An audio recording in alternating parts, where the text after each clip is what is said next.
RCR presenta Aquí se habla libertad con Pedro Uruchurtu.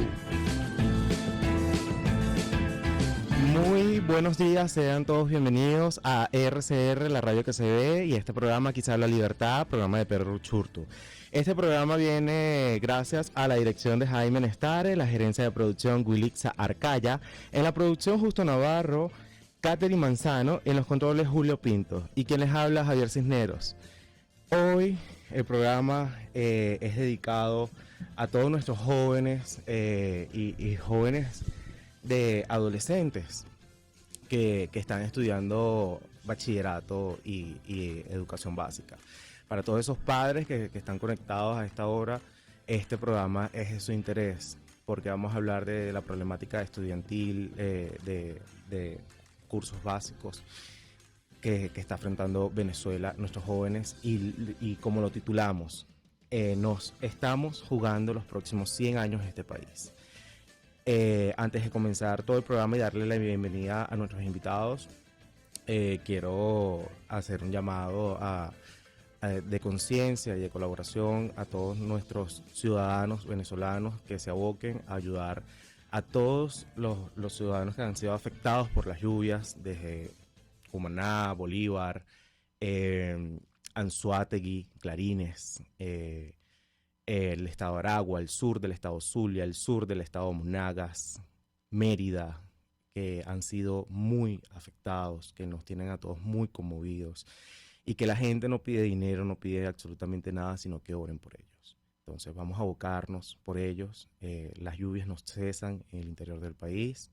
Estamos muy preocupados, estamos con ustedes en oraciones y de corazón. Vamos a seguir haciendo este acompañamiento a todos ustedes y seguimiento. Y no duden en escribir a personas que puedan visibilizar toda esta problemática que está pasando en Venezuela con el tema de las lluvias. Nuestro invitado de hoy es Carlos Trapani y Natacha Sánchez. Carlos Trapani es coordinador general de SECODAT, profesor de la Escuela de Educación de la UCAP y es abogado. Antes de darle la voz a nuestro invitado Carlos Trapani en este primer segmento, vamos a leer un poco lo que fue el informe de CECEL, que viene dado por la Escuela de Educación de la UCAP. El título que le colocamos hoy al programa, que dice "Nos estamos jugando los próximos 100 años", fue como lo sentenció Carlos Calatrava, que es director de la Escuela de Educación de la UCAP, luego de hacerse público un informe del Sistema de Evaluación de Conocimientos en Línea, CECEL, correspondiente al año 2021-2022. En este informe indica que 7 de cada 10 niños, adolescentes, venezolanos, son reprobados en matemáticas y también en el área verbal. Son aproximadamente 5 millones de estudiantes que están siendo reprobados en matemática y en habilidad verbal. También tenemos a 3 millones de venezolanos, de 3 millones de jóvenes que no están viendo clases y que al menos el 69% asiste a ellas. Es decir, estamos hablando de una degradación de la educación y que hay estudiantes jóvenes que no pueden acceder a ella, y cuando acceden tampoco es de mayor calidad la educación del joven venezolano. Damos una vez más la bienvenida a Carlos Trapani, ya está en línea. Hola, buen día, un gusto saludarte. Buenos días, Carlos, un gusto para mí que estés aquí compartiendo con nosotros. Y bueno, nada, quería saber tu impresión sobre este informe que realizó CECEL, que es el Sistema de Evaluación de Conocimientos en Línea. Sí, bueno, es un estudio importante, que refleja una aproximación de cómo está el sistema educativo en Venezuela. Estamos hablando que en ese estudio, 16.000 pruebas se aplicaron. Y como tú bien reportas, los resultados no son alentadores y se ven serias deficiencias en áreas de matemática y lenguaje, habilidad verbal. Y pudiésemos decir que la pandemia generó un rezago escolar, sí, sin duda. Pero el deterioro del sistema escolar es mucho antes de la pandemia. Sabemos un gran acumulado, que la pandemia aceleró estas dificultades. Y bueno, se compromete el capital social de un país en la medida de que los niños no tienen estas habilidades que son indispensables en la vida adulta. En la medida de que un niño no se sepa comunicar, no se sepa expresar, no sepa argumentar, no sepa hacer síntesis, en la medida de que un adolescente no tenga pensamientos lógicos, matemáticos, no tenga capacidad de asociar, de resolver problemas simples, problemas complejos, la capacidad de establecer conjuntos, asociaciones, bueno, son habilidades de lo que va a comprometer su desempeño académico futuro, ¿no? Sobre todo su capacidad de inserción laboral en un mundo que, queramos o no, es mucho más competitivo. Bueno, y el tema de tus habilidades, no solo profesionales, sino también personales y emocionales, son fundamentales para tener éxito. Es así. Carlos, tú eres defensor de los niños, niñas y adolescentes y por ello conoces muy bien la situación de lo que está pasando en nuestra niñez en Venezuela. Por ello me gustaría preguntarte que cuáles crees tú que son los principios, riesgos que enfrenta la niñez inmersa en esta emergencia humanitaria, porque hay que catalogarlo así como una emergencia humanitaria cuando ves este informe y el 69% de los estudiantes no asisten a clases. O sea, estamos hablando de 3 millones de jóvenes. Es realmente preocupante y se debe declarar en emergencia humanitaria este tema, como el caso de las niñez venezolanas. ¿Cómo viven los niños la crisis? Es decir, ¿cómo le afectan en esto? ¿Cuál es el contexto actual?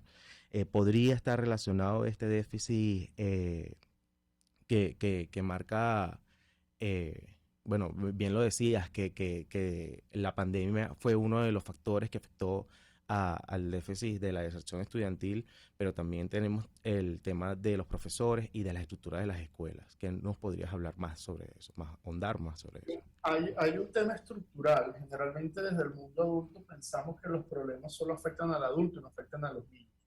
Y los mismos problemas que afectan al adulto, vinculados a la pobreza, al desempleo, a la inseguridad, a la falta de oportunidades, también tienen un enfoque diferenciado en los niños. ¿Cuáles son nuestros problemas estructurales? Bueno, primero que no tenemos un doliente desde el Estado. Es decir, por ejemplo, tú tienes un problema con médicos, hay un ministro de salud.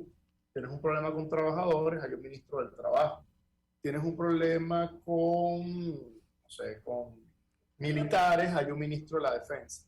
Pero los problemas relacionados a los niños, ¿quién es el doliente por parte del Estado? ¿Quién es la institución que piensa política, que ejecuta políticas, que defiende En inversión? este caso debería ser la LOCNA, pero ¿realmente estará funcionando como tal?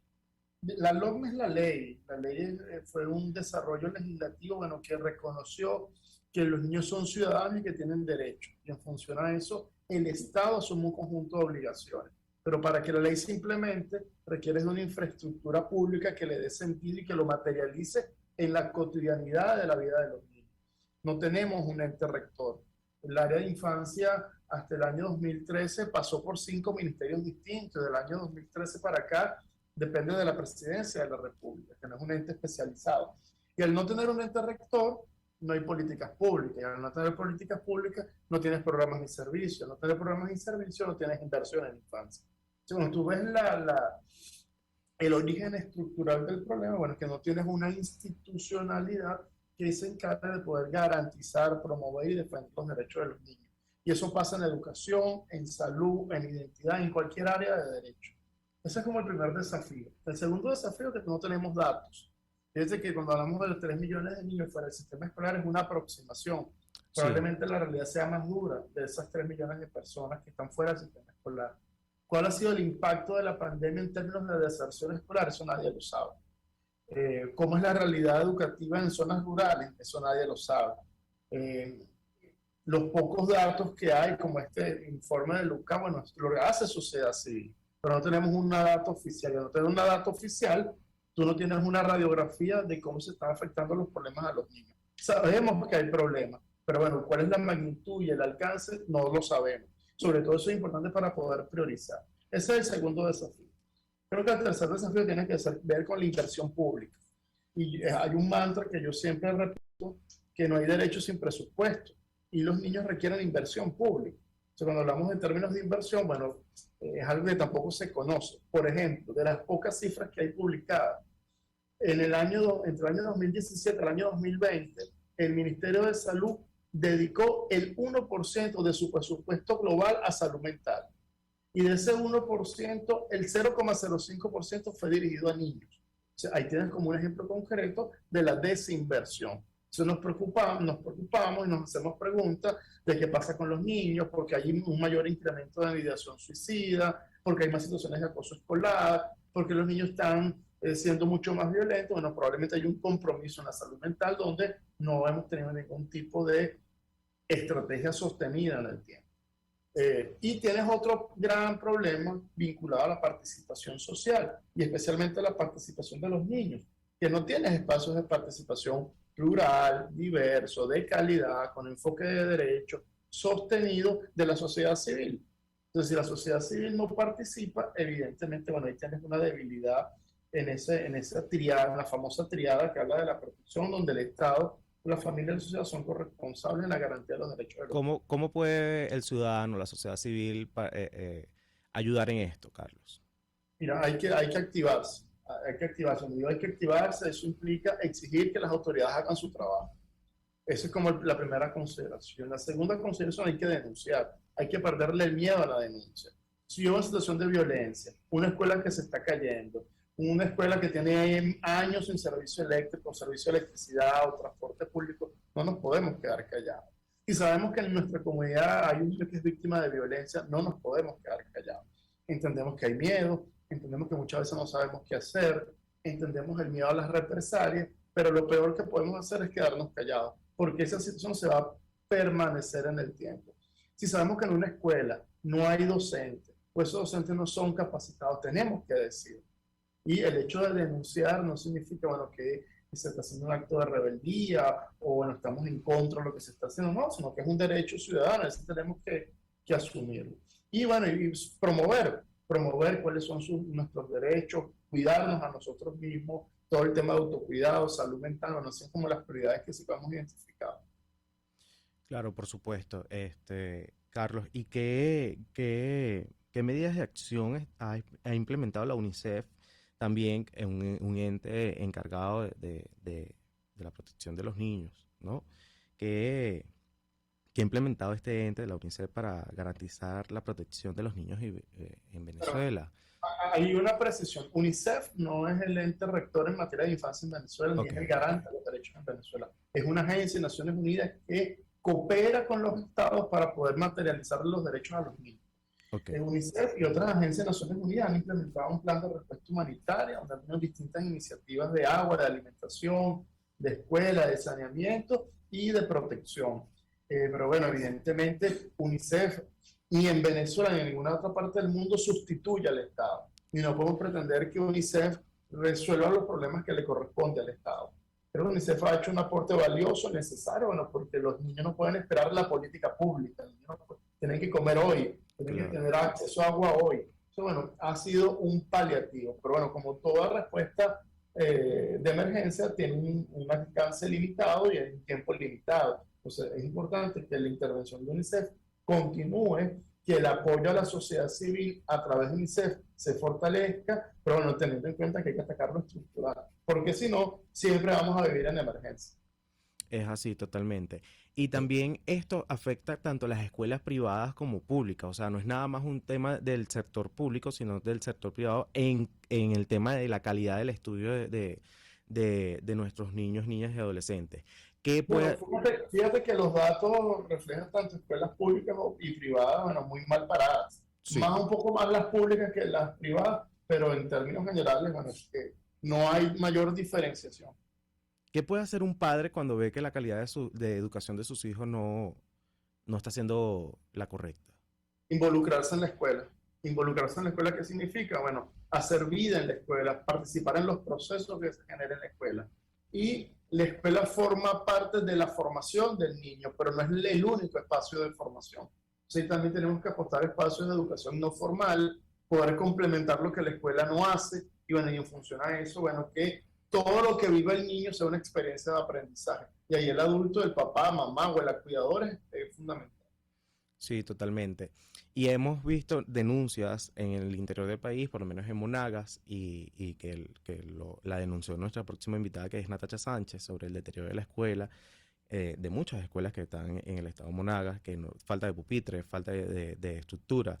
También tenemos una denuncia de la RECNA, que informó sobre el deterioro de las escuelas en el estado Zulia, alcanzando niveles de mantenimiento en riesgo. O sea, estamos hablando de que las estructuras tampoco están óptimas, pero tú muy bien lo dijiste, que es falta de políticas del Estado.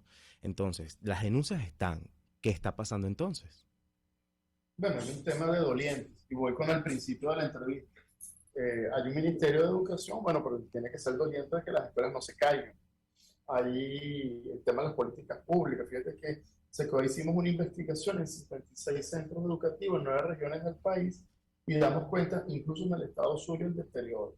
Los principales problemas tienen que ver con infraestructura, falta de mantenimiento preventivo y correctivo, tienen que ver con el déficit de docentes, tiene que ver con el acceso a transporte público, el acceso a servicios de agua y electricidad, ni hablar de Internet. Internet pareciera que es una gran fantasía, eso solo ocurre en otros países. También el tema en las escuelas oficiales, el programa de alimentación escolar. Entonces no puedes tener una educación pobre para los pobres. Entonces ahí es necesario, bueno, hacer los esfuerzos, bueno, para que cada niño, independientemente de donde se encuentre, reciba una educación de calidad, porque es su derecho. Porque ¿qué pasa? Vamos a tener brechas, mucha más brecha y mucha más desigualdad. Niños que tienen oportunidades y recursos para poder aprender, y aquellos niños que no lo tienen, que es la gran mayoría. Es así. ¿Qué posibles soluciones? Ya pasamos ya por visibilizar todo este problema a través de denuncias, exigir a los entes competentes. Sabemos que no tenemos dolientes, porque es evidente. ¿Qué podemos construir a futuro entonces? ¿Cómo ves esto a futuro? Mira, las escuelas son espacios de resistencia. Y yo creo que en las escuelas, bueno, es donde se aprende a ser ciudadano. Muchas de las escuelas se mantienen en pie por la labor decidida de docentes, de familias y de los propios estudiantes. Fíjate que en la investigación nosotros teníamos la hipótesis que los niños no querían ir a clase. Pero bueno, todo lo contrario. Tanto niños, docentes, familia, querían asistir a escuela y se valoró la escuela mucho más a partir de lo que dejó la pandemia.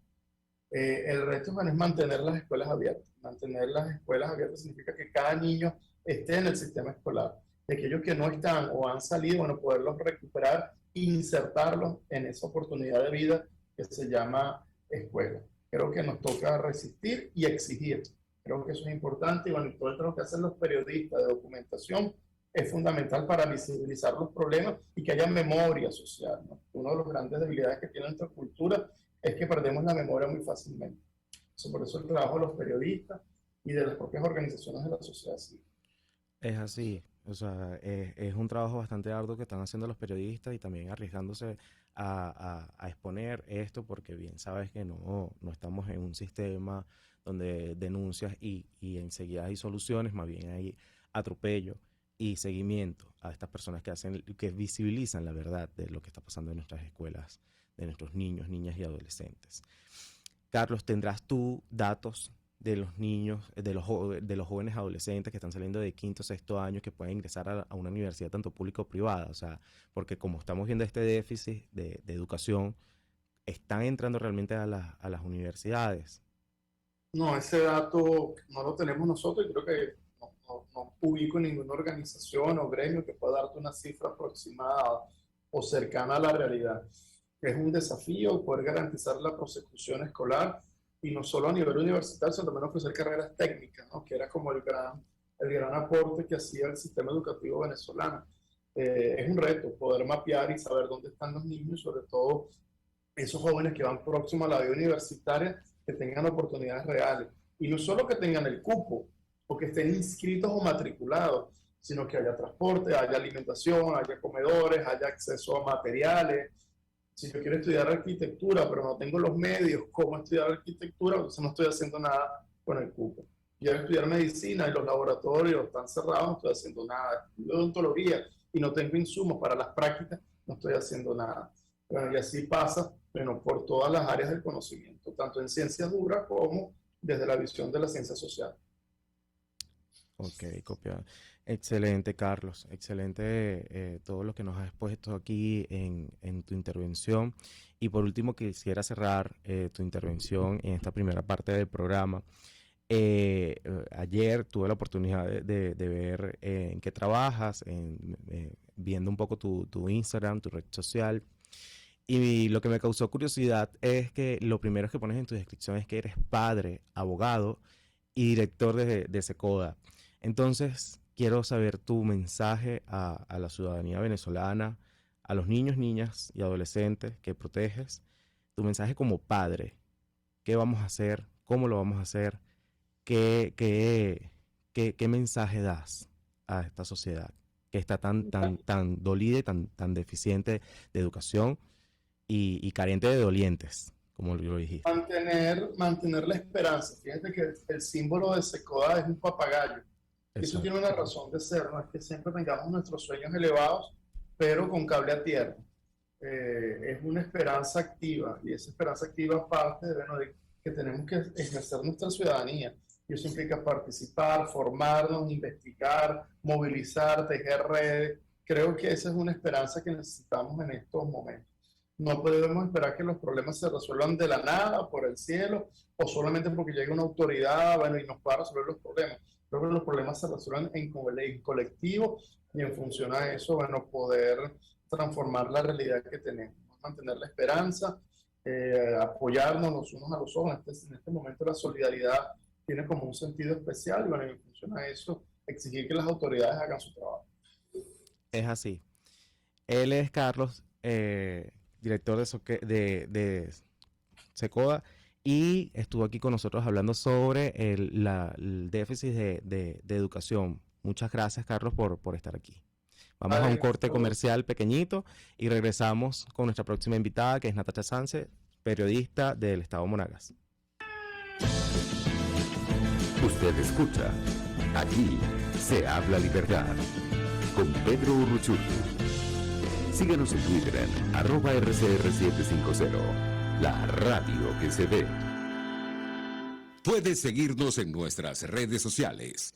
En Twitter, @RCR750, la radio que se ve. Mis amigos, una empresa comprometida y responsable con su personal es una empresa segura, y Produzca es la compañía en Venezuela que ofrece la mayor cantidad de equipos de comprobada calidad para garantizar la seguridad integral de toda la nómina industrial de cualquier empresa. El catálogo de Produzca es inmenso, todo tipo de guantes, cascos, accesorios y productos varios de protección para tu personal.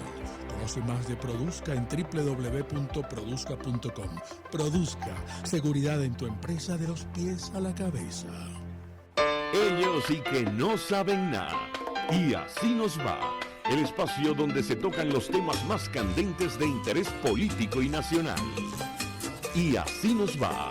En este programa, la picardía y el humor inteligente son los protagonistas. Pura cabilla. Lara y Hernández descosen y revelan los secretos más oscuros del acontecer político. Y así nos va. De lunes a viernes a las 4 de la tarde. Por RCR 750 AM. En Global Therapy seguimos comprometidos con tu rehabilitación física. Te ayudamos a recuperarte de tu postoperatorio y en el alivio del dolor. Búscanos en el Centro Comercial Multiplaza Paraíso Nivel Empresarial 2 a través de Twitter e Instagram, o llámanos al 0412-256-1104. Y no olvides lavarte las manos con agua y jabón y cumplir con el distanciamiento social. Global Therapy, y despídete del dolor.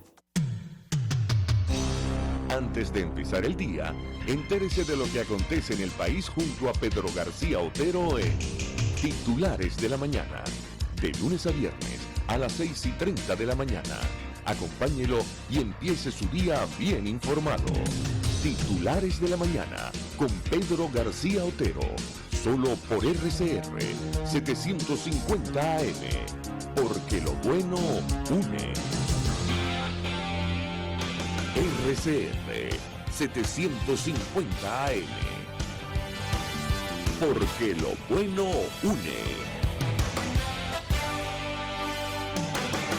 El que sabe de sabor sabe de saber que Del Corso es la clásica pastelería italiana de Caracas. Qué ricos sus dulces típicos tradicionales como los auténticos cannoli, la sfogliatella o la cola de langosta no tienen comparación.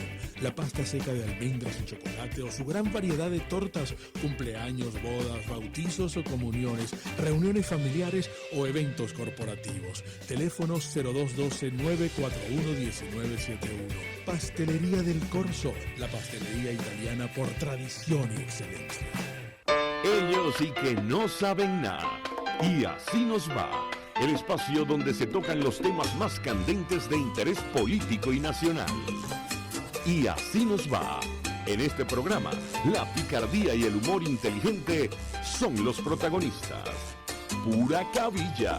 Lara y Hernández descosen y revelan los secretos más oscuros del acontecer político. Y así nos va. De lunes a viernes a las 4 de la tarde. Por RCR 750 AM. Contigo. Que les habla Eduardo Battistini de Primero Justicia. Una de las grandes enseñanzas que vamos a tener los venezolanos después de todo este proceso que estamos viviendo es a valorar cada vez más lo que tenemos en Venezuela. Porque hoy en día, por ejemplo, un venezolano que está afuera se ha ido acostumbrando a que los servicios públicos cuestan, se ha ido acostumbrando a que nada puede ser gratis, porque nada gratis es sostenible en el tiempo. Y yo espero y aspiro que cuando vayamos a Venezuela, la reconstrucción de nuestro país no solamente sea una reconstrucción física de la destrucción que ha hecho el chavismo en la infraestructura y en la economía venezolana, sino también vayamos a una reconstrucción de la forma de pensar y de cómo nosotros afrontamos el ser ciudadanos realmente en el marco de un país que necesita de una ciudadanía que colabore y que sea parte de la solución y no sea parte del problema. Contigo, solo por RCR, porque lo bueno une. El doctor José Eduardo Troconis y sus especialistas invitados le ayudarán a obtener cada semana el secreto para mejorar su calidad de vida en RCR Salud. Usted podrá comprobar la veracidad de las tradicionales técnicas y últimas tendencias que se divulgan acerca de la salud y la medicina en nuestra sociedad. Hay mucho más dedicación y hay mucho más experiencia. Tenemos las herramientas. RCR Salud, todos los domingos, a partir de las 10 de la mañana, por RCR 750 AM.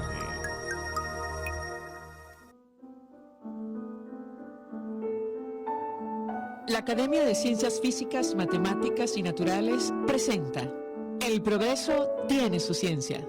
Hoy presentamos el doctor Wilber Tesara y el cacao venezolano. No hay más metafísica en el mundo que la de los chocolates, escribió el poeta portugués Fernando Pessoa en 1928.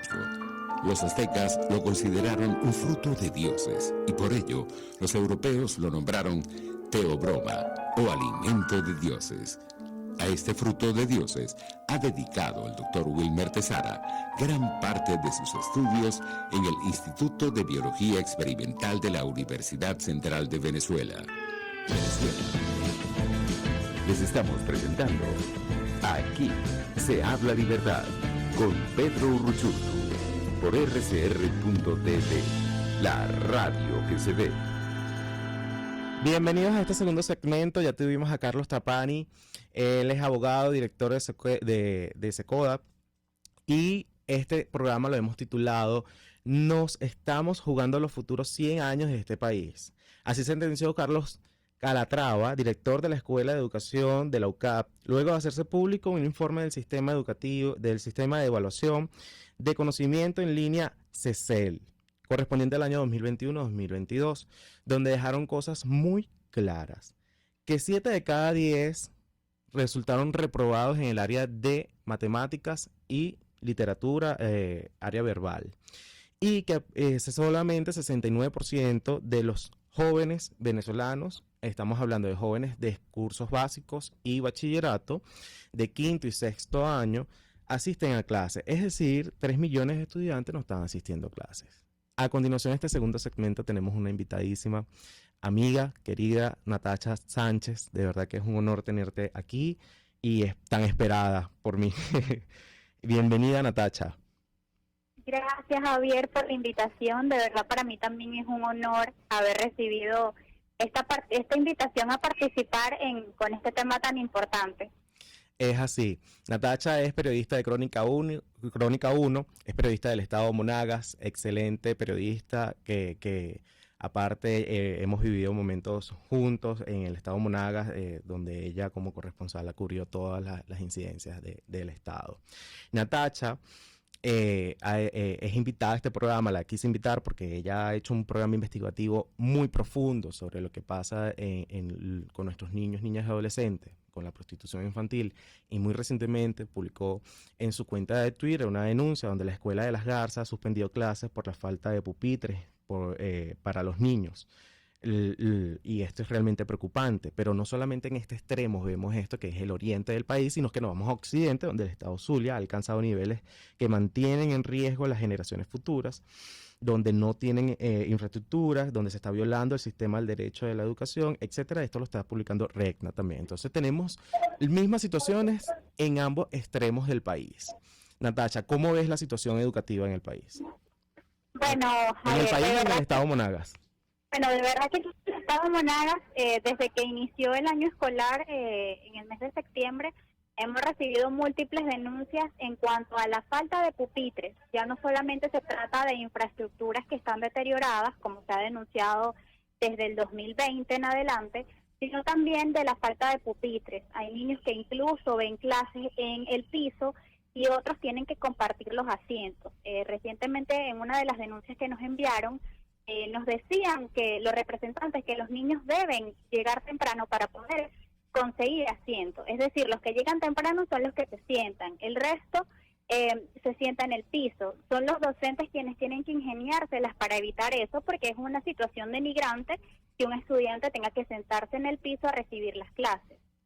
En el caso de la Escuela de las Garzas, ubicada en la zona oeste de Maturín, han suspendido las actividades debido a la falta de pupitres. Les están pidiendo a los padres una colaboración de $22 para poder reparar o restaurar los pocos que quedan en la institución. Sin embargo, la demanda es mucho más grande que la cantidad de pupitres que hay en el plantel educativo. Es una situación preocupante. ¿Este plantel de las Garzas es privado o público? No es público, pertenece al sistema de educación público. Dios. Y así como ese, está otra escuela en La Puente, que también es una comunidad muy popular de aquí de Maturín.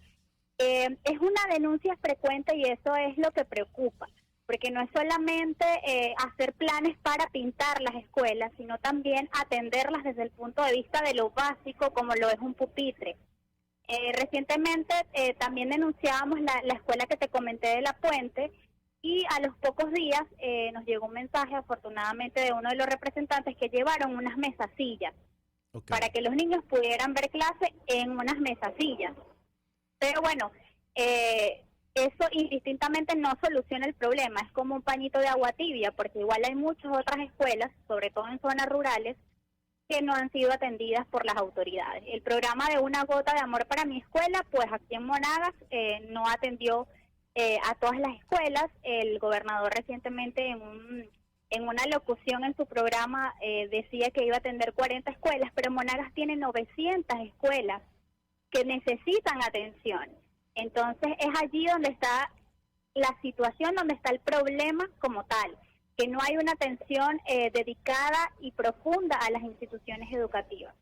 Claro, y no solamente que no hay una atención profunda, que la hablábamos con Carlos Trapani en el segmento pasado, donde él nos expuso de que no hay dolientes realmente, porque no hay un ente rector, es el Estado quien se está encargando de la educación de los niños, niñas y adolescentes de quinto y sexto año en las escuelas técnicas, privadas, públicas, etcétera, y realmente es muy preocupante toda esta situación. Ahora bien, tú hiciste un estudio en el Estado de Monagas sobre la prostitución infantil. O sea, ¿crees que la deserción estudiantil derive allá? ¿Es preocupante esto? ¿Es esto uno de los puntos de quiebre que derivan en esto a nuestros niños, niñas y adolescentes? Porque nada más no son las niñas. Claro. Bueno, fíjate, nosotros cuando se trata de menores de edad, acostumbramos a llamarlo explotación sexual. Okay. No es prostitución porque así las niñas lo hagan de manera voluntaria, no están, digamos, en posición o en edad de tomar una decisión tan tan denigrante, por así decirlo, como vender su cuerpo. Entonces lo llamamos explotación sexual, porque en este caso es el adulto quien contrata a las niñas, el que se aprovecha de su vulnerabilidad. Entonces, bueno, aquí en Monagas es algo preocupante y de verdad que ya hemos hecho en Crónica 1 2 ediciones de trabajo relacionados a la explotación sexual infantil, porque es algo que llama poderosamente la atención. En comunidades incluso céntricas, como es el caso de Las Palmeras, tú que viviste aquí en Monagas sabes que Las Palmeras es prácticamente el casco histórico de la ciudad de Maturín y además está a escasos metros de la casa del gobernador. Pues los vecinos denuncian que niñas de 12, 16 años salen a las calles a vender su cuerpo a cambio de comida, de obviamente dinero para poder subsistir. Entonces es una práctica que a nosotros como periodistas y como sociedad nos llama la atención porque son niñas que han tenido que recurrir a ese entorno o digamos que a esa práctica para poder sobrevivir en este país. Eso quiere decir que no hay oportunidades para ese sector de la población. Son más que todo niñas que no tienen los recursos o que tienen familias desmembradas y, bueno, recurren a esas prácticas para poder llevar el sustento a sus hogares, para procurar la comida. Claro. En la primera edición que sacamos en Crónica 1, que fue antes de la pandemia, en el año 2019, este era un problema que se veía a plena luz del día. Lo podíamos ver en la avenida Juncal, también en el corazón de la ciudad, y lo veíamos de día y de noche. No era que se escondían, era que ya estaban a la vista de todos. Y la sociedad no ha hecho nada al respecto, y el Estado mucho menos. En ese momento, después de las denuncias que hicimos, se hizo una serie de captación y llevaron a las niñas a albergues, las llevaron, incluso algunas tenían padres y las entregaron a sus familiares. Pero eso no ha detenido el problema. Siguen las niñas y niños prostituyéndose en las calles de la ciudad. Es algo muy delicado, es algo fuerte porque esto va ligado con la desnutrición. Todo lo que hacen es por obtener comida, por obtener recursos para comer, para comprar comida, porque no es para comprarse ropa, no, es para comprar comida. Entonces eso es bastante delicado. Dios mío. Y también tiene que estar ligado también con la deserción estudiantil, porque me imagino que, bueno, no tengo cómo estudiar, tengo que mantenerme de otra forma y mi familia también por la precariedad que está pasando el Estado. Y no solamente el Estado de Monagas, sino toda Venezuela que he tenido la oportunidad de recorrerla, está así. Exacto. También vemos a niños vendiendo caramelos, chupetas, que no están escolarizados, no están cursando ningún grado de educación, y están en las calles para ayudar a sus padres. Nosotros también hicimos en Crónica 1 un trabajo de los niños que estaban en situación de calle o los niños de la calle, porque hay una diferencia allí bastante notable. Los niños en situación de calle son esos niños que viven en las calles, que duermen en una plaza, que duermen en el mercado, y los niños de la calle son los niños que tienen su casa, tienen a sus padres, pero salen a las calles a trabajar. Entonces, eso, para el momento que hicimos el trabajo, que fue el año pasado, el índice de niños de la calle, o sea, niños trabajando, menores de edad, era de 70%. Una situación, bueno, preocupante. Eso disminuyó un poco cuando comenzaron las clases presenciales, sin embargo, todavía podemos ver niños acompañando a sus padres a trabajar o trabajando por sí solos. Es realmente preocupante. Natacha, ¿y tú como periodista has visto, por ejemplo, fundaciones, ONG que se encarguen o que se preocupen por lo menos de educar o de tener atención a los niños por falta de estudio o de velar por estos niños en situación de calle o de explotación sexual? Las ONG se han abocado a esto, o sea, porque son niños que nos falta educación, son niños que como lo titulamos en el programa, o sea, se están jugando 100 años en este país. Correcto. O sea, bueno, sabes que aquí en Monagas son pocas las ONG que tenemos, sobre todo dedicadas al tema de educación. hablábamos con instituciones del Estado, en este caso la Fundación del Niño, la Fundación Regional Niño Simón, Okay. y es un problema social y de Estado. Es algo que tiene mucho que ver una cosa con la otra, porque el Estado puede hacer mucho o puede hacer poco, pero la sociedad y ya la cultura que tienen esas familias está distorsionada, porque pueden captar a los niños, llevarlos a los padres, hacerle charlas a los padres, y a los días otra vez los niños vuelven a las calles, porque ya es una práctica frecuente en la familia. Ya es como que yo como padre no quiero asumir la responsabilidad, o yo como padre no estoy interesado en educarme para criar a un niño. Claro. Entonces, eso me comentaba en ese momento la presidenta de la Fundación del Niño, que ya fue cambiada, pero ella sí ha hecho un trabajo con el tema de los niños de la calle. Y me comentaba que a pesar de que los han captado, han llevado a casas abrigo a los que no tienen padres, o a los que tienen padres los regresan con sus progenitores, y a ellos les dan charlas y les explican cómo se debe atender a un niño, cómo se debe formar a un individuo para que crezca y todo lo demás, y no lo atienden porque no tienen la voluntad de hacerlo. Entonces, más allá de un tema de Estado o de las políticas públicas que sabemos no existen, pero en caso de que existieran, si el padre no tiene la voluntad de asumir el rol que en este caso debe ejercer cuando tiene un hijo, pues no hay forma de que el Estado pueda hacer mucho más allá. Es así, es así. Es realmente preocupante, Natacha. Natacha, quisiera que me dieras un mensaje, tú como profesional, como periodista, que te formaste, que viene de una familia de valores, de principio y de moral. ¿Qué mensaje le das a esta sociedad venezolana, a estos niños que posiblemente te puedan escuchar por las redes sociales? ¿Qué mensaje le das cuando ya sabes que hay deserción, que las escuelas no están sirviendo, que los niños están en la calle, que tú lo ves, tú lo palpas Claro. a diario en la calle y sobre todo en el estado Monagas? Mira, yo el mensaje que a los niños y jóvenes es que lo principal que nosotros podemos hacer para superarnos en la vida es estudiar. La educación es la base de todo. Si nosotros queremos lograr cualquier meta en nuestra vida, tenemos que estudiar o prepararnos para lograrlo.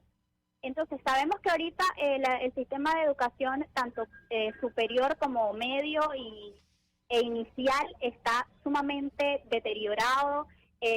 Incluso hay muchos estudiantes que prefieren no estudiar ninguna carrera porque simplemente las universidades no están aptas para recibirlos.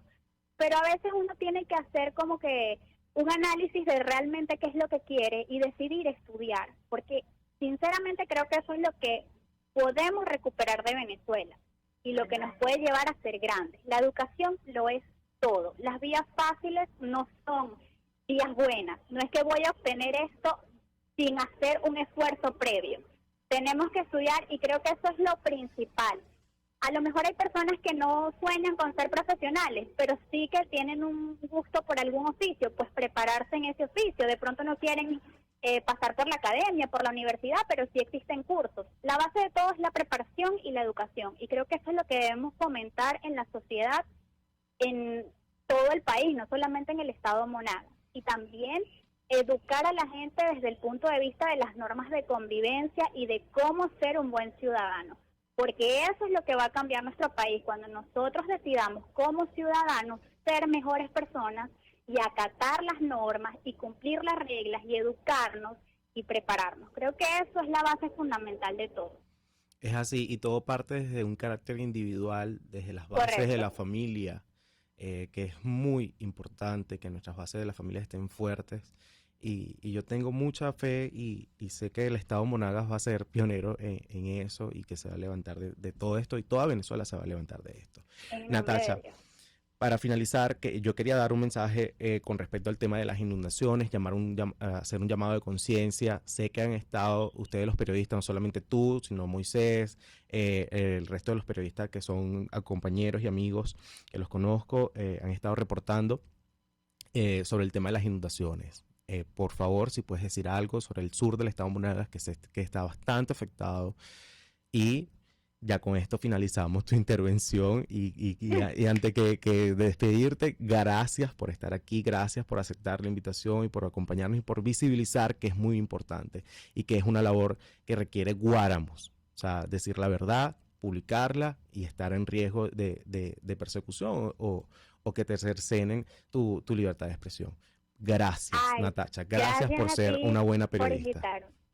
Gracias a ti por invitarme, de verdad que hacen falta espacios donde nosotros podamos hablar libremente, por supuesto desde la responsabilidad, no inculpar a nadie, sino más bien dar a conocer problemas con pruebas, y de verdad que hacen falta estos espacios y estoy muy agradecida contigo por la oportunidad, de verdad muchas gracias por considerarme para esto. Y bueno, con el tema de las lluvias, recientemente nosotros publicamos sobre el tema de Amana, que varios sectores de esa población rural se inundaron como consecuencia de las lluvias. Estos sectores fueron atendidos tanto por la alcaldía de Maturín como por la gobernación del estado Monagas, y el reporte más reciente que tenemos sobre el tema de las lluvias es en Santa Inés 3. Eso está en la zona sur de Maturín, hacia la vía de la Cascada, para que más o menos te ubiques. En la zona sur, y hay alrededor de 45 viviendas inundadas, porque en ese sector como tal no tiene sistema de drenaje. ¿Sabes qué? Todo eso está invadido. Esas son invasiones que, bueno, se han consolidado ahora, pero inició como una invasión y no tienen sistema de drenaje. Es decir, con las fuertes lluvias que han caído en el estado, pues el agua se acumula y corre hacia las casas porque no hay un drenaje para que circule por otra vía. Entonces, hay alrededor de 45 casas anegadas. Los habitantes de Santa Inés nos escribieron haciendo el llamado para que por favor los atendieran, porque han perdido incluso enseres como neveras, cocinas, gabinetes de madera. Entonces es una situación preocupante, porque lo único que los puede salvar en este caso es que haya bastante sol y seque las carreteras. Del resto, pues no tienen ningún tipo de ayuda, porque me comentaban que para allá fue Protección Civil, pero no les dio ningún tipo de respuesta. Todavía esperan por la atención gubernamental y hasta ahora no la han recibido. Dios mío, todo muy preocupante en toda Venezuela. Natacha, gracias nuevamente por estar aquí, por hacer tu labor periodística. De verdad que te admiro, te quiero muchísimo como amiga y te admiro como periodista. Un fuerte abrazo y un beso, te extraño demasiado y pronto nos vamos a ver en el estado Monagas. Seguro que sí, aquí te esperamos. Gracias por la invitación, también te quiero mucho y muchas gracias por darme la oportunidad de poder dirigirme a tu audiencia. Gracias a ti, Natacha. Bueno, como ya la hemos escuchado, el tema de las inundaciones es bastante grave en todo el territorio, y yo creo que esto es consecuencia de la falta de política hacia nuestros ciudadanos, de que no deben de construir vivienda ahí y aún así le dieron libre albedrío. Es decir, no hay quien se preocupe por nuestros ciudadanos, no hay quien se preocupe por la educación de nuestros niños, no hay quien se preocupe realmente por el bienestar de esos ciudadanos que hoy, a estas horas, han perdido todo. Entonces, todo este régimen que ha vivido de puras fachadas, de puras pintas, de pintar por afuerita, pero realmente no soluciona ningún problema porque realmente no le interesa. Como bien lo dijo Carlos Trapani, no hay dolientes. Lo dijo Natacha, hay falta de política pública en la educación. Es realmente preocupante todo lo que está pasando a nivel de nuestro país, y hay que analizarse profundamente. Sí, hay que ayudarnos como ciudadanos, explorar un poco hacia adentro y evaluar un poco hacia adentro y ayudar a nuestros conciudadanos, pero eso no lo es todo. O sea, aquí hay alguien que se tiene que hacer responsable sobre la educación de nuestros niños, niñas y adolescentes, sobre el bienestar de las familias, sobre lo que está pasando en las inundaciones. Como lo dije al principio del programa, estamos viendo con mucha preocupación el sur del estado Monagas, Clarines en el estado Anzoátegui, Cumaná, Aragua, que ha sido devastadora y que lo han visibilizado mucho, el sur del estado Zulia, Mérida, que han muerto personas por el tema de las inundaciones y han perdido viviendas y están solos y solamente piden que oremos por ellos, que tengamos una mano ayuda. Estas personas están solicitando agua si usted tiene la posibilidad de llevarle agua potable a todas estas personas que han sido afectadas, pues vaya y haga lo que es primordial. Están necesitando alimentos no perecederos también, que son la prioridad. Y bueno, la ropa y todo esto que puedan hacer llegar estas donaciones, medicinas también, que es súper primordial en atención rápida para nuestros ciudadanos en todo el territorio del país. Si usted está en Aragua y está en una buena posición, en una buena zona, pues bueno, hay que ayudar a los estados a las zonas que fueron afectadas, al igual que en el sur de Monagas. O sea, todos debemos abocarnos con respecto a esto, porque sabemos de que nadie va a venir a salvarnos, ni el Estado. O sea, no existe alguien que se preocupe realmente por nosotros, sino nosotros mismos como ciudadanos. Y realmente el venezolano ha demostrado eso y estoy realmente conmovido por eso. Mis oraciones con ustedes, con todos los ciudadanos, Clarines, Cumaná, parte de Caracas también, en Petare, también han habido inundaciones, Aragua, sur del Zulia, Mérida. Y con esto queremos despedir este programa del día de hoy y nos vemos el próximo jueves. Este programa llegó gracias a la dirección de Jaime Nestares, en la gerencia de producción Wilixa Arcaya, en la producción Justo Navarro y Catherine Manzano, en los controles Julio Pinto y mi persona Javier Cisneros, y me pueden seguir en las redes sociales a través de @CisnerosBZLA en Instagram y en Twitter. Y bueno, si quieren elevar alguna denuncia, me escriben por allí y la elevamos. Si están solicitando ayuda también con el tema de las lluvias, las elevamos. Y aquí está RCR, la casa que habla de la libertad y que está dispuesta a visibilizar todo este tipo de problemas. Nos vemos un próximo jueves aquí en el programa de Pedro Ruchurtu. Aquí se habla libertad. Muchísimas gracias. RCR presentó Aquí se habla libertad con Pedro Ruchurtu.